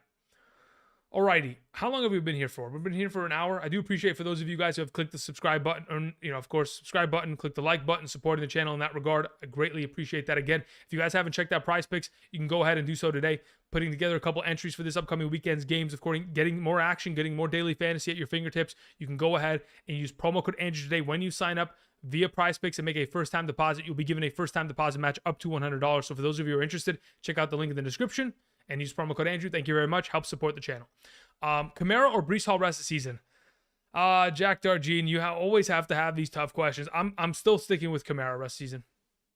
Is Coleman a sneaky ad? I guess he could be considered. Look, there were a couple names that I didn't mention on today's waiver episode that were kind of in a scenario where I thought about mentioning them, but I'm like, they're probably guys that are probably going to disappear in a couple weeks here. Tevin Coleman had a pretty big game, and so did Joshua Kelly of the Los Angeles Chargers. Both those guys had really good games as RB2s. Are those numbers going to be consistent? Most likely not. Of course, Sony Michel only had like 2 touches, which is very much so leaning in the direction that the handcuff to Austin Eckler is Joshua Kelly. If you are right now, an Austin Eckler manager, be sure to pick up Joshua Kelly just in case. But at this point, we're probably sitting in a scenario where I'm not fully bought in on the idea of going after Tevin Coleman. He's a veteran back. Sure, he knows the offense within Shanahan's scheme. He was with Shanahan when they were both in Atlanta. He was already with the 49ers a couple years back prior to going to the Jets. I'm just not fully convinced on the matter. Who do you feel confident with? Yeah, listen, Fanal, we've already went over this. We'll know the answer by the time we get later this week, but Stevenson's probably the guy as for your flex, okay? Okay, Johnny Moss says, spend 50% of my fab on Kenneth Walker. Am I dropping J-Rob for him? My running backs are Najee, Hall, Stevenson, Javonte. Javante's a 7th round keeper. And there are Broncos homers here that would snipe him and keep him away from me. Holy moly. Can you only keep a specific amount of running backs on your roster? That's my question. Because if in fact you can only keep a certain amount of running backs on your roster, I'm keeping what you have and I'm avoiding Kenneth Walker, quite frankly. So what do you have? You have Najee, you have Hall, you have Steve. So yeah, if you can only keep 5 starting running backs on your team, or not starting, but if you can only have 5 starting running backs, I keep saying starting. If you can only have 5 running backs on your roster, then at this point, we avoid Kenneth Walker. Let somebody else deal with it. Let them use their fab. Cooks or Pickens? Dude, I'm beginning to... I still believe Cooks is going to have more value rest of the season, but Pickens is beginning to kind of catch my eye in that regard that I'm almost considering it. You know what I mean? Do I start Conklin, Irv Smith, or Disley? Probably look to try to get somebody else, my man. Those guys are really tough to trust. Trade Higgins for Mike Williams and Gerald Everett. My tight ends are Pitts and Tunyon. My wide receivers are Godwin, Higgins, Juju, and Deontay Johnson. I think Higgins and Mike Williams have relatively similar value, so I'm okay with this trade. I'm perfectly fine with it. Should I drop Chase Edmonds and for Alec Pierce? Yes, I would do that, Rob Castle. Should I start Montgomery, Mostert, or Kenneth Walker? We'll talk about that tomorrow. We'll have our video posted tomorrow for running back rankings. I'm 0-5. I traded Pittman and Mixon for Kamara. I have the number 1 waiver. So now I'm picking up Kenneth Walker, which is smart. I also have Breece Hall, and I have Brian Robinson and Dalvin Cook on my roster. Never been so excited. Listen, you're 0-5, yes, but this is going to turn it around, in my opinion. I think that your running back talent, Kamara, Breece Hall, and Dalvin Cook, when they're firing on all cylinders, it's going to be really hard to beat your team with those 3 guys playing as well as they have. Of course, Kenneth Walker, in my opinion, is a guy that maybe you can add to your team, similar to Brian Robinson. These are guys that are project players that in the next couple of weeks, if they end up having pop-off value, you can go ahead and immediately trade them to teams that are in desperate need of a running back and bring back some tight end, quarterback, or wide receiver depth to your team that you definitely need in order to get yourself back on track. You know what I mean? Let me show this. What does it say? Henderson. Wait, is Henderson droppable even though Akers looks terrible? Yes. I do believe so. Again, Tyler, you got to remember, think about the NFL playoffs, okay? Think about what they did with Akers against the 49ers, against the Bengals, against the Tampa Bay Buccaneers, against the Cardinals. They utilized him even when he was terrible. So in my opinion, yes, even though Akers does not look good, and this entire offense, the Rams, does not look good, we know that Mr. McVay is very stubborn. And when he's stubborn, he's not going to give up. He's going to continue to give Akers the ball. So yes, Henderson is droppable. What are we doing with Miles Sanders? Is he still in, he's my RB2? Yeah, he's fine, Daniel. Again, there are going to be weeks where Jalen Hurts scores 2 rushing touchdowns. It happens. You know, we've seen it every single week. We're always worried about it. Last year it happened a lot. This year it's going to happen more. There are going to be those weeks where instead of Miles Sanders rushing it in, Jalen Hurts has 2 rushing touchdowns by the end of the week. So it is tough, but as of right now, keep him. He's your RB2. I think he is of that value rest of the way. Keenan Allen, thoughts on rest of the season? Again, if he's healthy, in my opinion, he's easily, without a doubt in my mind, top 16 wide receiver every single week. Is Zeke droppable? I mean, depending on your league, potentially. There's potential there. No joke. There is potential there. How much value should I put into trading for who? Titus, who's I? For I? What are we talking about here? Trade Mixon for Lamb. If you have enough running back depth to take that move and make it, then sure. But it's going to be tough, man. When I say enough running back depth, I mean 3 other guys that you know are studs and are going to be fine rest of the way. And you also have another bench guy just in case for substitution purposes. You know what I mean? Is Russ droppable for Geno? Listen, I'm of the opinion that Russell Wilson's schedule rest of the way is very advantageous. If you have another player that you can drop, pick up Geno, start Geno this week, and let's see where Russ goes in the next couple weeks, that would be my preferred method of approaching that. Lockett, Kenneth Walker, and Everett for Mark Andrews. Is this a W trade? If you don't need the running back and wide receiver depth, I would say yes, it's a W trade.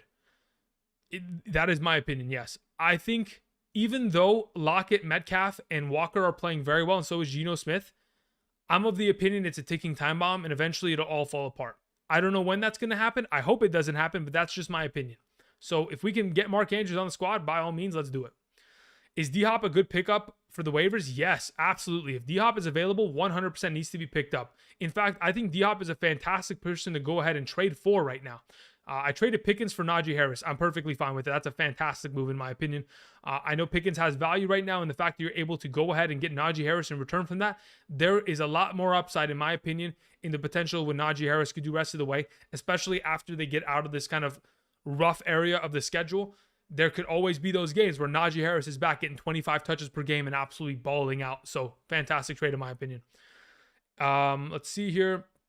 Should I trade ETN for Jamar or DK?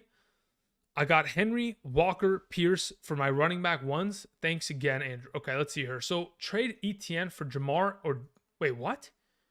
Should I trade ETN for Jamar? How do you do this? How do you get away with this trade? That's my question. How do you get Jamar Chase or DK Metcalf for ETN? If you could do it, Gabe, by all means, get it done, my man. I'm not complaining, but wow.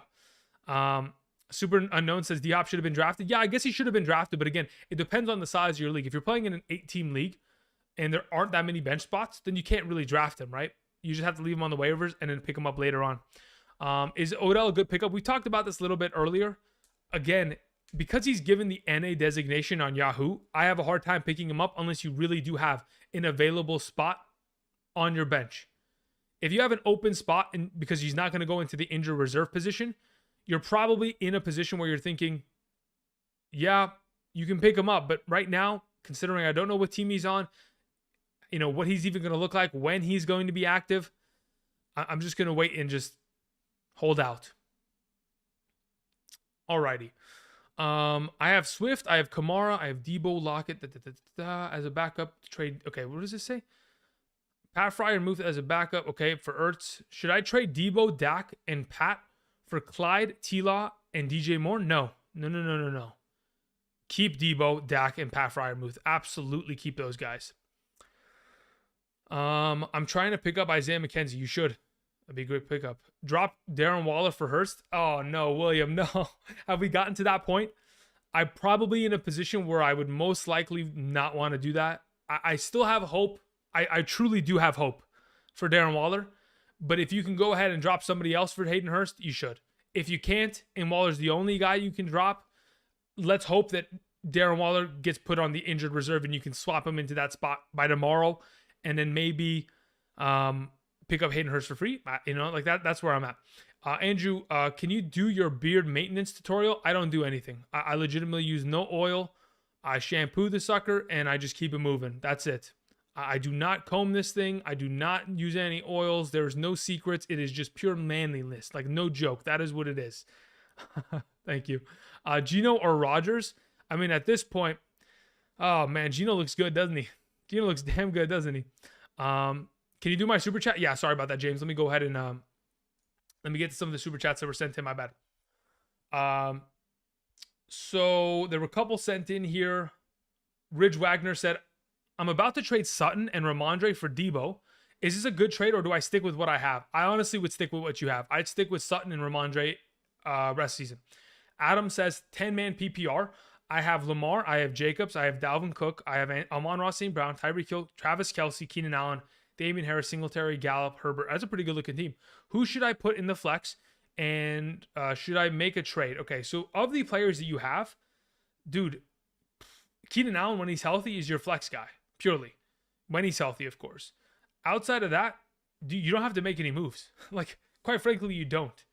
I think your main thing going forward is just scouring the waiver wire, picking up players, and potentially turning that into some sort of value. So at this point, you can move on from Khalil Herbert. You can go ahead and pick up another option and hope that they can turn into something of value. You know what I mean? James Newburn, thank you very much, says, okay, so this is a 0 PPR. We have running backs Christian McCaffrey, Breece Hall, Gordon, Boone, and Chuba Hubbard. We have Judy, we have Johnson, we have Thielen. Okay, wide receivers are pretty thin. Trade Gordon for a real wide receiver. Etienne or Gordon. How to improve wide receivers. Well, I don't remember you having Etienne. So at this point, yes, you should trade Gordon. If you can go ahead and get an improvement at the wide receiver position, absolutely should. Now, as to who we're going for, because you have Deontay Johnson, you have Jerry Judy right now, you have Thielen. Ooh, I mean, here's the issue with trading Gordon. Gordon's a 10-point guy. He definitely does have potential upside of being something better than that. My hope is that, hey, can you go ahead, slither around, and see if you can go and maybe, I'm just putting it out there, maybe try to get Deebo Samuel. That's my only thing that I'm thinking. I'm also thinking I want Mike Evans. I'm also thinking I want Keenan Allen. I'm also of the opinion that if you can somehow, some way sneak and get Michael Pittman Jr. right now, it's a pretty good idea to do so. Especially at, where he's currently being valued in comparison to where he was early in the season and what I know he's capable of. Those are the kind of guys I'm looking for if you can make that move from Gordon for the one of them. And of course, Chris Godwin always on that list because I love Chris Godwin.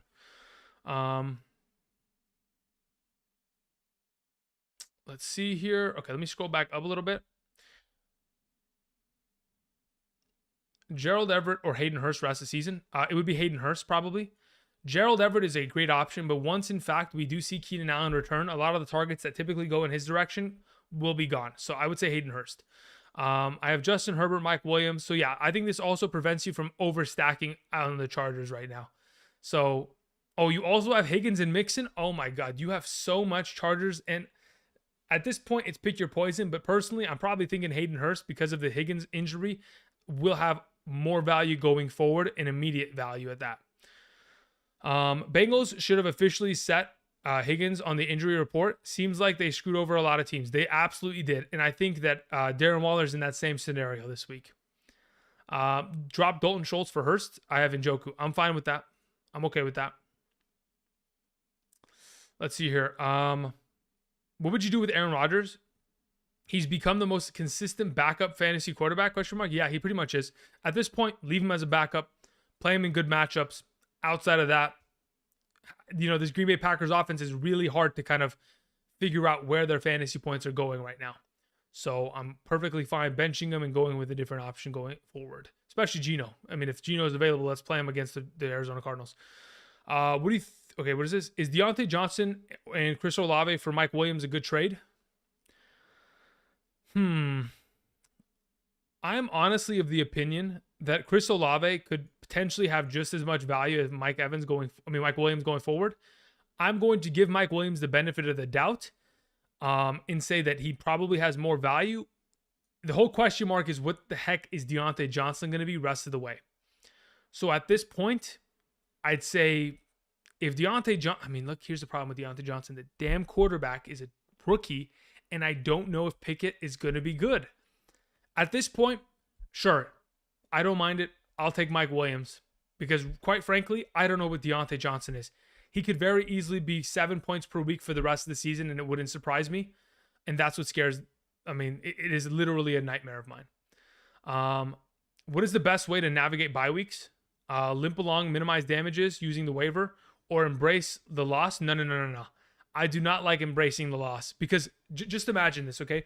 If in fact you play a week where you embrace the loss and the guy you're playing against ends up putting up 57 points, having the worst week of their season, but you embraced the loss and you lost that week, and that was the biggest difference maker between you winning and losing a championship, that would be pretty bothersome. But let me give you a scenario. If you get to week 14, okay, and you've already secured a playoff spot, embrace the loss. Send it. Do not play anybody. Do not make any moves. Do not, don't worry about it. But until you get to a position where you've guaranteed yourself a playoff spot in your league, you can't embrace the loss. Unless the bye weeks are so detrimental, it's a huge bye-apocalypse where you'd have to drop your whole bench. That's the only position I'd ever be in where I'm like, you know what? Actually, I don't want to drop my entire bench. I'd rather keep all these players and take the L because I know one loss rest of the way isn't that big of a deal. But again, there are different ways to approach it.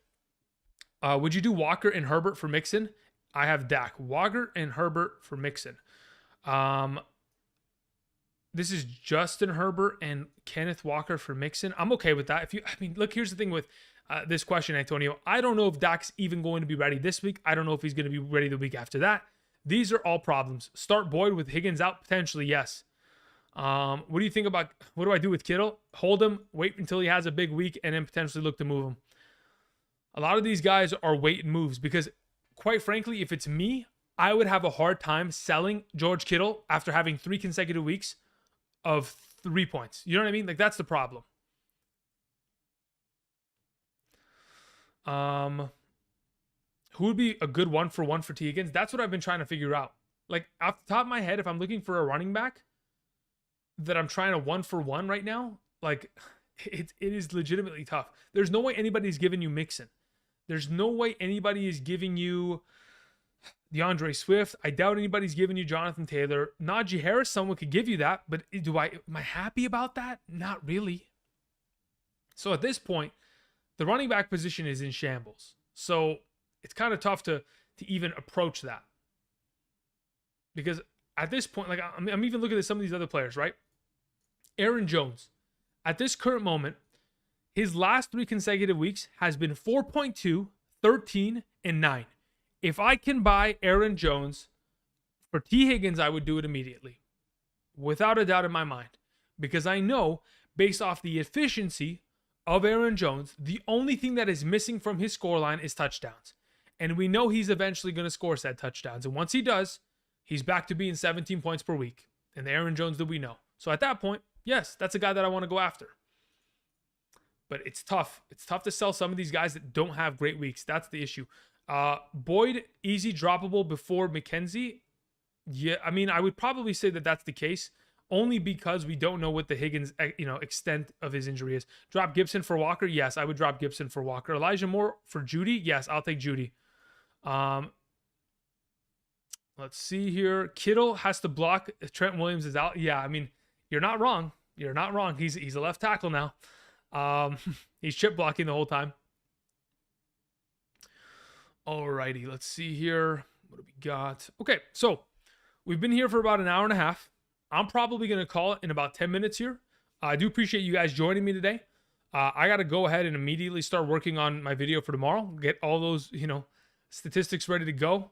Get my script ready to go in terms of some of those stats. Get those graphics ready to go. I do appreciate you guys joining me today. We will, of course, do this more often. Of course, probably looking to do this after the Thursday night football game this week. I will answer a couple more questions, but after a couple more, we're going to go ahead and bow out here. Let me go ahead. Let me set some things up real quick before. I don't want to miss any donations that were sent in. Okay, so Terry R. sent in a donation. Thank you very much, Terry. Terry had said, trade Aaron Jones and Sun God? Amon-Ra St. Brown, Sun God. For Breece Hall and Lockett and Geno. For Breece Hall and Lockett, Aaron Jones and the Sun God for Breece Hall and Lockett. I think I'm keeping Aaron Jones and the Sun God. Mike sent in the question, said, trade Christian McCaffrey for Lamb, Ramondre, and Sanders, 10-team PPR. If you think that you really need that running back depth, you know better than I do because you know the rest of your roster. As of this moment, yes, McCaffrey in a full PPR scoring format is 20 points per week, and I think going forward is going to continue to be as such. But if Lamb can be, that 20-point guy, Ramondre could be that 20-point guy for the next couple weeks, sure, it might help you kind of recalibrate your rest of the season. Especially when Dak comes back. Anthony says, Pierce, Amon-Ra St. Brown, Allen for JT. So Pierce, Amon-Ra St. Brown, and Keenan Allen for Jonathan Taylor? No. I'd rather have Pierce, Amon-Ra St. Brown, and Keenan Allen rest season. Keith Allen says, I need a running back trade. PPR, wide receiver is Jamar, Mike Williams, Mike Evans, Lazard, Myers. My running backs are Josh Jacobs, James Robinson, Damian Harris. I have Everton Conklin. If you need a running back trade, just to mention the names that I just mentioned.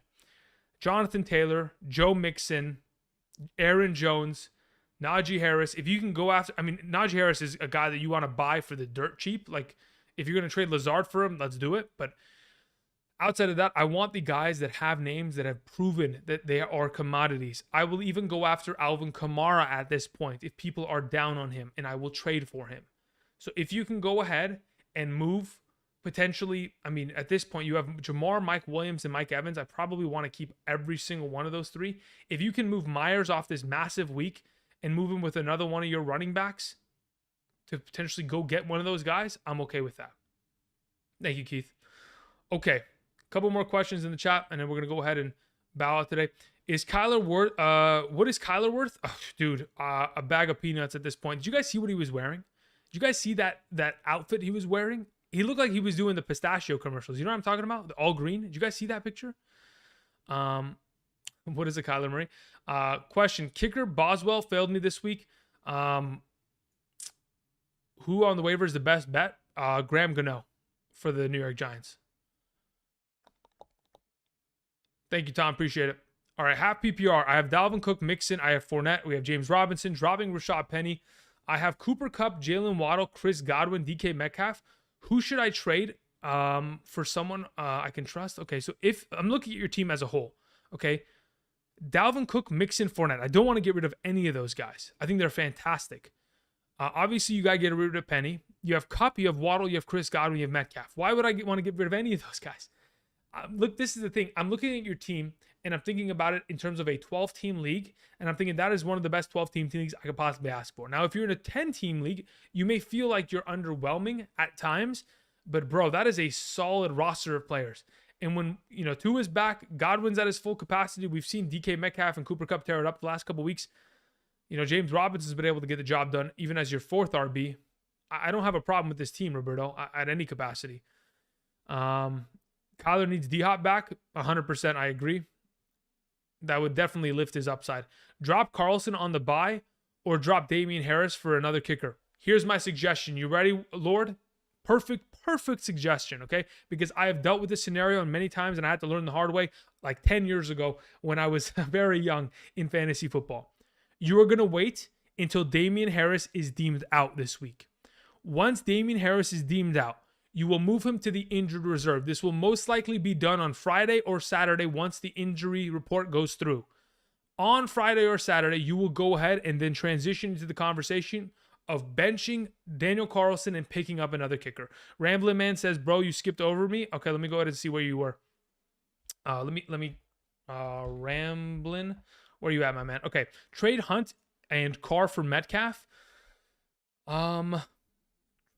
Okay, listen, I don't know what the rest of your quarterback position looks like. Carr is pretty good right now. Probably top 12 rest, probably this is the way at this point. I mean, he has been consistent, which is very rare as to some of the other quarterbacks we've seen.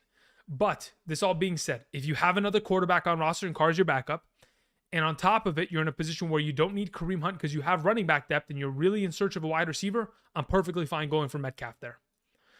JD sent in the question. JD said, Jameson Williams as a wide receiver too. I have Keenan Allen as my wide receiver one. Is Jameson Williams a wide receiver too? Jameson Williams is not even healthy. So no, he's not a wide receiver too. Even when he's back, I don't know if he's immediately going to be that. He is one of those players that you pick up, you put on the injured reserve, and you just hope to see if he can be somebody. If he's not within the first couple weeks of playing, bye-bye, gone. Is Garrett Wilson, what was that question? Going to make the top 36 this week? Who do the Jets play? Green Bay? Probably not. I'm going to be totally honest with you. Garrett Wilson was probably not. I don't think I'll have a single Jets wide receiver on my top 36 on Wednesday. Is Deontay Johnson and Olave for Mike Williams a good trade? Again, like I was talking about earlier, I'm okay with it. I do not mind it, assuming, of course, you have other wide receiver depth. Like, you've got two other studs that are going to be on this team and carry. I'm okay with it. Is Cup a sell high? No. Cup is a always keep. Stafford is worrying me. I understand that he's worrying you. The only issue that we would ever have is if Stafford gets injured. If Stafford is hurt, Cup is gone. Truly, he's gone. Like, the value is diminished and completely just gone. Bye-bye. We're done. So if you want to do something like that where you're like, all right, you know what? Right now, I'm going to take Cup and I'm going to trade him for Justin Jefferson straight up. Fine with that. Outside of that, I'm out. Maybe Saquon. Give me Saquon. I'll take Saquon. Maybe some other running backs. Maybe. But truth be told, Eckler, Saquon, Justin Jefferson. Those are the only other guys, in my opinion, who compete in that value. Okay. Ruben says, I need your help. All right, Ruben, what's your question? When Herbert, okay, when is okay, well, let me close off Rambling Man real quick. When is Herbert and Burrow going to go turn it around? Yeah, look, that's a great question, Steve. I would love to know that answer as well, because the assumption should have been that both these guys should have started off hot. But the fact that they're starting slowly leads me to believe that eventually that hot streak is going to show up. As to when, we're going to have to wait and see. I had Jacobs and Carlson against Kelsey down 20 and lost by 5 because Kelsey went for a crazy 4-touchdown day. Yeah, it's brutal. Should I take Raheem Mostert or Dameon Pierce? Give me Dameon Pierce rest of the season. Sarif says, thoughts on trading Aaron Jones for a decent wide receiver? I have JT, Dalvin Cook as my main running backs. My other wide receivers are CeeDee Lamb and Curtis Samuel. Sure, I don't mind moving Aaron Jones for a decent wide receiver if you can do it. The question is, what wide receiver are you going to get? I just talked about how many points Aaron Jones has put up in the last 3 weeks. Those numbers are not good. You're saying you're pretty much selling name value only. And if the person in your league is trying to buy name value, then by all means, that's great. But other than that, it's tough. Someone said, do I drop Tyler Boyd for Rondale Moore? No, I'd keep Boyd, especially considering we don't know what the status of T. Higgins is going forward. So Boyd has a lot of value in that regard, especially considering, like I mentioned on today's video when I was talking about Rondale Moore in terms of waiver wire, if in fact we do get DeAndre Hopkins back when he's supposed to be, it's going to be a hierarchy of targets of Hopkins and Marquise Hollywood-Brown at the top. Next in that tier is Ertz. And then the fourth target in this offense is Rondale Moore, which is pretty worrisome. Andrew, before tonight's game, I traded Aaron Jones and TJ Hawkinson for Josh Jacobs and Gerald Everett. Thoughts on the trade? I mean, it's looking like it's panning out for you, my man. Where was Ruben? Ruben had said he had a question for me, or he needed my help, but I don't know where Ruben went. Maybe I should just look in the chat. Let's see here. Ruben. Ruben, you only typed one message, my man. Let's see here. I got Mike Evans for Aaron Jones. I'm okay with that.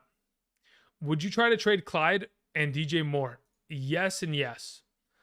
Is Taysom Hill worth keeping? I think Taysom Hill is a guy that you want to trade immediately while you can, because you're never going to get another 30-point performance out of him. So you might as well try to sell him as high as you possibly can for as much as you possibly can. Najee Harris or Walker rest of the season? You know what, D-Town? This is a really good question. I wish I knew the answer to it. I wish I could confidently say it's Najee Harris, but I truly can't at this moment. And the fact that I hesitate in that regard leads me in the direction of thinking that maybe it's Kenneth Walker. Ibrahim says, please answer, bro. What'd you have, Ibrahim? Let me see here. Ibrahim says, half PPR, trying to trade tight end RBs. Okay, we have Saquon, we have Jones, we have Brees, we have Jacobs, Sanders. My wide receivers are Kupp, Sutton, Amon-Ra, St. Brown, Keenan Allen. My tight ends are Pitts and the Muth. What do you think? Quarterbacks are Kyler and Burrow right now. Okay, it's an 8-man league. So if you're trying to move a player for a potential tight end, I'd be in the business of probably trying to go and grab Josh Jacobs and move it for Mark Andrews. That's what I would try to do. If it's my team, that's what I would do. Take Josh Jacobs. He's had 2 massive weeks. Move him for Mark Andrews. You will never have to worry about the tight end position ever again. And you'll probably be in a position where you're pretty comfortable running back with Saquon and Brees Hall and Aaron Jones. Okay, a couple more donations were sent in. Let me go ahead and let's get to those, and then we're going to go ahead and close out today's stream. I do appreciate you guys coming by. We'll do this again on Thursday. We're going to be live streaming on Saturday and Sunday, so I'll try to get to everyone's questions. Of course, a lot of your questions in regards to potential, starts or sits, they'll be answered in tomorrow's videos and all that kind of jazz. So be patient with it. Thank you. So we had JD send in a question, says, is Jameson Williams a wide receiver 2? Again, probably not until we see what the heck happens. I don't even know if he's going to be the wide receiver 2 of his own team, right? Amon-Ra, St. Brown, Josh Reynolds, TJ Hawkinson, DeAndre Swift. There's a lot of mouths to feed. Of course, he's a rookie. He's going to come in and hopefully make an impact, but we don't know as to how much he's going to be utilized within that offense immediately. Are you trading Mark Andrews and T. Higgins for Kelsey and Deontay Johnson, or Kelsey and Keenan Allen? I would be willing to trade Mark Andrews and T. Higgins for Kelsey and Keenan Allen. Yes, I'd be willing to do that. I'm okay with that because I'm trying to like comparatively think, okay, Keenan Allen, T. Higgins, relatively similar value. If not, Keenan Allen has more consistent value rest of the season, while T. Higgins is more of a roller coaster in that regard. So yeah, I'm fine with that trade. Okay, again, before we close out today's video, I want to thank you guys for, of course, supporting the channel with clicking the like button. There's about 300 of you in this chat. If you guys have not yet already, be sure to go ahead and click that like button. It does help the channel out a lot in terms of going ahead and growing this entire thing. A couple things that I wanted to mention before we close out today's video. Here we go. Okay, so a couple things I wanted to mention. Actually, you know what? Let me answer a couple more questions before we get to the final thoughts, okay? A couple more questions here. Andrew, I just traded for Kamara. I'm 0-5 now, and Pittman is off the roster. Wait, what is that now? That Pittman is off my roster. I have CeeDee Lamb, I have Cooks, I have Olave, I have Dobbs in my wide receiver position. Which wide receivers should I target on the waivers? Get Jacoby Myers and get Pickens. If you can get either of those two, I'd be pretty happy. I don't know what your scoring format is, but Pickens is probably a guy that he could have value rest season, but I think Jacoby Myers just presents a little bit more consistency in that regard, especially in a full PPR. Dalvin Cook and Cortland Sutton for Aaron Jones, Brandon Cooks, and Zeke. No, give me Dalvin Cook and Cortland Sutton rest of the way. Can you do a video about your guys? Who do you love targeting, holding rest of the season? Yes. On Thursday, Danny, I'm going to have a rest of season rankings video where I'll have my top 36 running backs, wide receivers, top 16 quarterbacks, and tight ends for the rest of the 2022 season. So we'll have that ready for you guys on Thursday afternoon instead of having a quarterback and tight end video. Thank you. Trade Keenan Allen for Garrett Wilson? Yes. No. Keep Keenan Allen. We don't want Garrett Wilson. No, thank you. Keep Keenan Allen. My bad. Should I trade Waddle and Josh Jacobs for Jamar Chase and Joe Mixon? Conventional wisdom would say yes. As of right now, I'm a little bit biased off of what I just witnessed Josh Jacobs do in the last 2 weeks. But conventional wisdom would say yes, because those guys are most likely to have better weeks going ahead. Let's see here. Jalen Waddle. And okay, we already did that. Okay. Thank you very much, Clint. Appreciate that. Would you do AJ Brown and David Montgomery for Mixon and Waddle? Yeah, I'll take Mixon and Waddle rest of the season. I'll do that. I know you want to answer my question. Daniel, where's your question, my man? Let me look for it. Daniel. Hey, I traded away Saquon and Hurts for Christian McCaffrey and Hill. I have Allen as my quarterback. Okay, listen, considering that is the case, you're fine.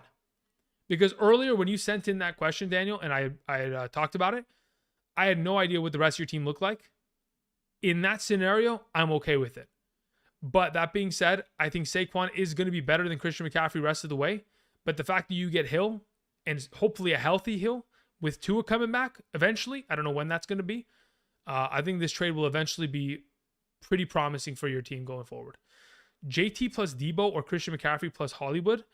That's a really good question. I think if you're in a PPR scoring format, I think I'm probably leaning in this direction, which may sound a little bit crazy, but I kind of am. Where would you put Kenneth Walker as a fantasy running back? He plays against Arizona this week. If I was to tell you where he is in my rankings, quite frankly, I don't know even where I'm going to have him. I got to go watch film. I got to go do a lot of things. I got to do a lot of, number crunching, a lot of projection, finding. So that's exactly why I'm leaving. Otherwise, I'd be here for the next 2 hours talking to you guys. You know what I mean? Anyway, I think that's a perfect way to stop and end today's stream. Again, I do appreciate you guys coming by. I will be answering more questions on Thursday. I appreciate you guys coming out here. I am unfortunately not able to answer everyone's questions. Trade Eckler for Javonte? No, I'd rather have Eckler. Unless this is some sort of, future dynasty league, and then we could talk about it. But at this point, we're probably in a scenario where we'll probably do this again Thursday night. We'll live stream Saturday afternoon, 1 to 3 p.m. like we typically do. And then we'll most likely get into a conversation, of course, like we do every Sunday morning, kick off with Kirchhoff, the live stream that we do every week.